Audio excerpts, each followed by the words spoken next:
guys so much for tuning in to another episode of the Pretty Nerd Time Machine. You guys, it is numero siete.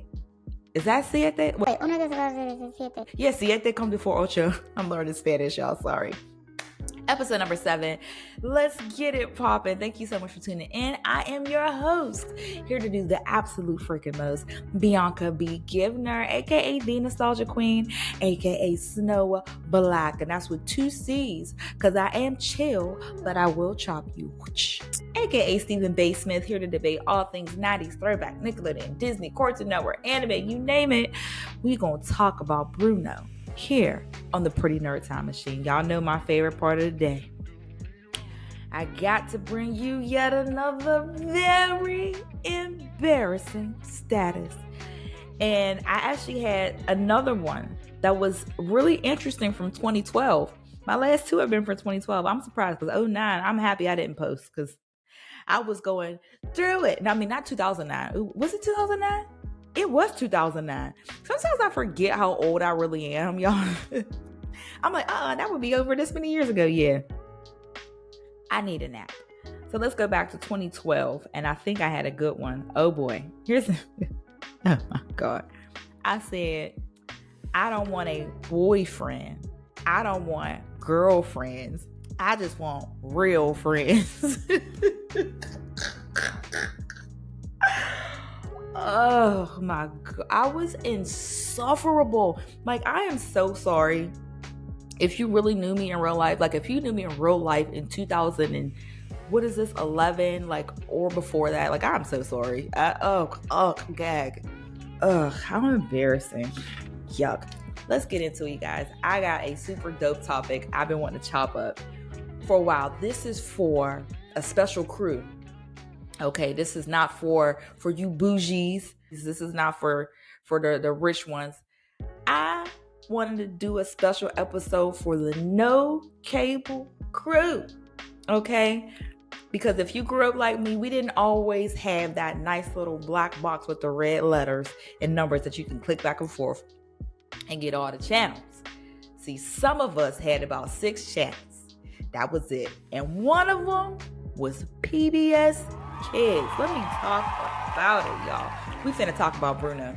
PBS Kids got us no cable crew through the muck and the mire. I'm talking everything today, you guys. I'm gonna bring up just a few, okay? Because I could make 2-3 episodes out of this. All right, I'm gonna save the other 2 for anybody that will come on here and fight. Put them up.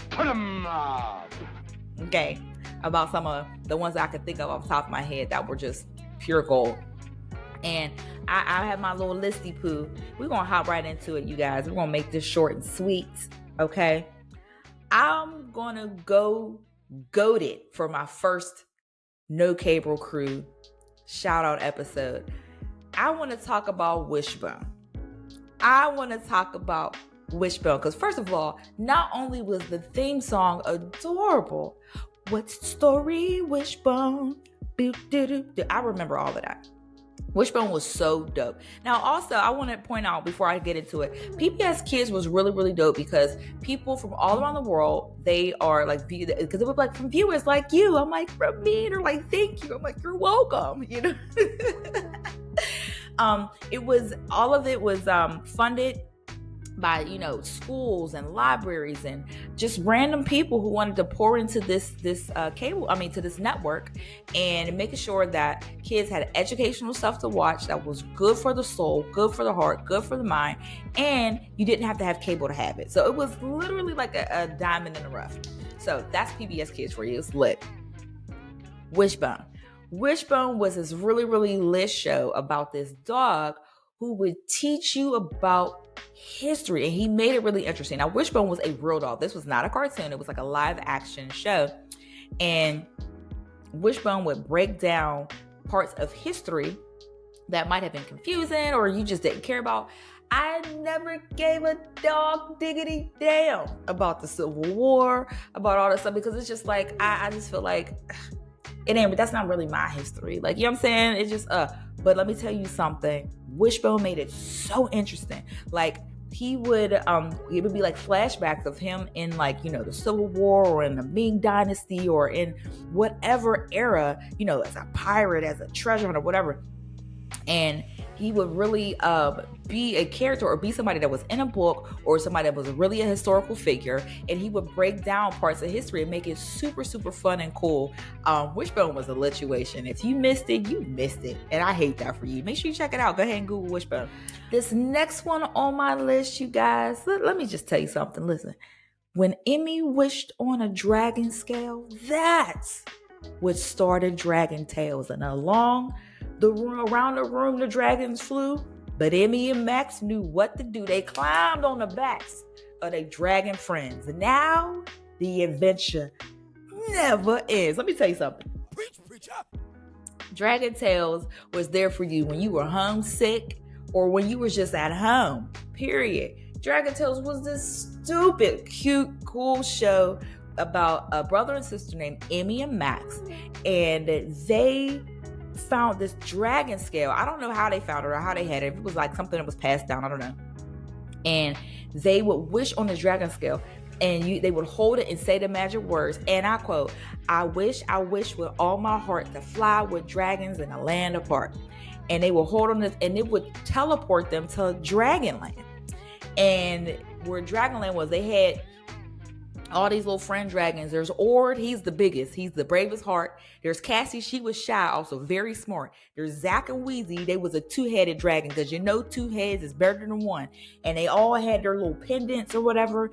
And anytime they would do a good deed or they would learn a lesson or something, their little pendant would glow. And it was such a cute show. And then in the middle of this lit-ass show, they would break it down and be like, now it's time for Dragon Tunes, Dragon. They would give you a concert in the middle of the show. See, that's what I'm talking about. We're not getting quality stuff like this anymore, people. Let's get into it. Dragon Tales was really, really cute, and it had lots of lessons, morals, stories, talking about friendship and feelings and all that good stuff while going on these awesome, awesome adventures. Dragon Tales was it, period. And that was definitely one of my faves on the No Cable Cruise channel. Moving right along. We can't talk about not having cable if we can't talk about the GOAT, the best, okay, one of the best, if not the best, cartoons on PBS Kids. We're gonna talk about Arthur. Arthur in itself, it don't need no introduction, huh? You ain't gotta guess. It don't matter where I am. If I hear the theme song, I'm going to start singing and dancing immediately. Every day when you're walking down the street, everybody that you meet, like you have to. It's protocol. You got to do it. Arthur was so good, well-rounded. I remember Arthur was just books, I think, was it at first. Arthur been around since I was like a little kid. I remember reading the books and what he used to look like illustrated. He didn't look like how he did, like how everyone knows him now. Like, like on the day that Twitter got a hold of them Arthur memes. Oh, you just had to be there for that one. He didn't look like that. He kind of looked a little different. He looked more like an actual aardvark. And Arthur, he goes through so much stuff, like, good things, bad things, hard times, being a big brother, dealing with DW, who is a monstrosity of a little sister, but she little sisters like any little sister could. Oh my God. If you want to know what it's like to have a little sister, it's DW. And I'm not BSing. Like, it is literally DW. Arthur had bomb friends, a good family. Talk about lessons and adventures, and oh man, Arthur was the bomb. That's just period. There's nothing bad that can be said about Arthur. And then in between, it would be like, and now a word from us kids. Or sometimes if it was just one person, it'd be like, now a word from a kid. I would be like, oh, I see the difference they made there. It was really, really cute. And it would be a segment where it would be real kids who were doing something in school, doing a project or showing something about their home life. And they would feature them and they'd be like, and now back to Arthur. It was so cute. Definitely one of the best. And this one ain't even on my list. This next one. But it just comes to mind because you can't talk this type of stuff. Do y'all remember Zoom? Y'all remember? Come on and Zoom. Come on. Zoom. Zoom. Yo, man, listen. I think there were like 2 or 3 different crews for that. I'm part of the crew that had, and I'm Eunice, okay? You know what I'm saying? I mean, what was her name? I'm Pablo, and I'm Eunice. She did the little, the little bounce. Y'all, Zoom was really cool because it was like 8 or 9 kids or whatever that would do all this type of cool science experiments and funny stuff. They used to talk on this little language called Ubby Dubby. What? Do y'all remember that? Ubby Dubby was like, it's kind of like gibberish, but like remixed. If y'all don't speak gibberish, it was like this made up language, basically where you put other syllables in between your words. For example, like instead of twinkle, twinkle, little star, Ubby Dubby would go like 12 couple, love and double, stubbar, hub and double, wob and double, wob and jubu, abar. Yeah, I'm really a whole nerd. Then if you say it like in gibberish, like we were taught, it's not like Ubby in between. It's like IDIG between the words. So it'd be like, Twitter gonna go, let it get to go to the gore. Hit a guy, I got what I got to the girl, what I got you to go to gore. Like it's a lot. And I miss being able to talk to my friends like that. It makes me mad that nobody else talks like that anymore. And I've been wanting to say stuff in front of my husband that I can't say in front of my kid because my kid he can spell. So he'd be like, you said y'all gonna roll up the. I'm like, no, didn't nobody say it. Oh, kids just be too damn smart for their own good. So I'm like, I miss when they created cool stuff like that. So that was Zoom. And they would do this thing where you could mail. They were like, you want to talk? We want to hear from you. Come on, give it a try. So if you like what you see, turn off your TV and do it. They would encourage you to get up off your ass, to do all this fun stuff. Zoom was where it was at. And if you had cable, you wasn't watching it. You was too busy watching your little Nickelodeon and stuff. But don't worry. Eventually, I got on the train. I think we was still in our neighbor's cable. I don't know. But Zoom was lit too. I want to talk about Reading Rainbow. We got to talk Reading Rainbow because LeVar Burton did what he needed to do. I think all the episodes are either on, I want to say HBO Max. I don't know. Or is it Netflix? I think it's on Netflix. One of the two. All the episodes are on there. It is such a prominent part of my childhood. Reading Rainbow, like Mr. Rogers, all that was on there. We had grown-ups who were being good grown-ups and like teaching kids to be themselves, that reading was fun, that imagination was cool. And Reading Rainbow, LeVar Burton would take, there would be like 2 or 3 books that they would read throughout the episode. And kids would bring up their favorite books. They would talk about what they liked in the story. They would talk about how they related to whatever situation. And it made reading like stupid fun. I used to love, and then on top of everything else, you had that real soulful theme song, Butterfly in the Sky. I can go twice as high. Take a look, baby, read out, baby. Like it was giving all the little dips. Reading Rainbow. It was it was a good time, y'all. Reading Rainbow, they don't put good educational stuff like that on anymore. Mind you, they do have like updated stuff. You got like Blazing and Monster Machines. You got all types of real cool. But I'm talking like just read, you guys, like In Between the Lions, that was on there too. Let me tell you something. In Between the Lions was one of my favorite. I was older watching that. I was like a teenager purposely watching In Between the Lions. I thought it was so funny. They had like, what it was, by the way, it was this these lions. They were in this. I don't know if they owned the library or they just worked in the library, and they would also teach you about the power of reading and words, and just making it fun. And they would also have little segments. Like my favorite segment on there was this one called Chicken Jane, right? And they would have this. Because you remember those, when you were first learning how to read, like way back in the 80s, 90s, it would be like, see Spot run. This is like Jane's dog sits, so it was Jane and Dick and Jane, whatever. So with Chicken Jane, right, it would be like, look, see, coming up the lane. Here comes Spot, here comes Dot, here comes Chicken Jane, walk. Okay, that was her little... And she would be trying to teach Spot and Dot, or Scott. It was Scott. Here comes Scott. Here comes Dot. So Scott and Dot, right? This little boy and little girl who was always getting into trouble. Okay. And somehow Chicken Jane would get toe up from the floor up trying to help save Scott and Dot. And at the end, they would be like, coming down the lane, here comes Scott. Oh, there goes Scott. There goes Dot. There goes Chicken Jane. And she always got a cast on a brace. Oh, it was, but it was her teaching them how to read or something stupid. But I thought that was a really, really cool show. One of my faves. Definitely, if you missed it, you missed it. But check it out if you have time. Now before we wrap this up, we're going to talk. I got 2 underrated bops, and I got one that also goes on the route mush roar. What the hell is a route mush roar? Stay off the weed. I need an app. Zaboomafu with the Crap Brothers, because while I was walking in the woods one day, Chris and Martin saw something strange. A little lemur that liked to bounce and play. And they followed their new bouncing friend, not knowing where their adventures would end. The animals were headed just around the bend. Where were they going? I don't know. How do we get there? Come on, let's go. Me and you and Zaboomafu.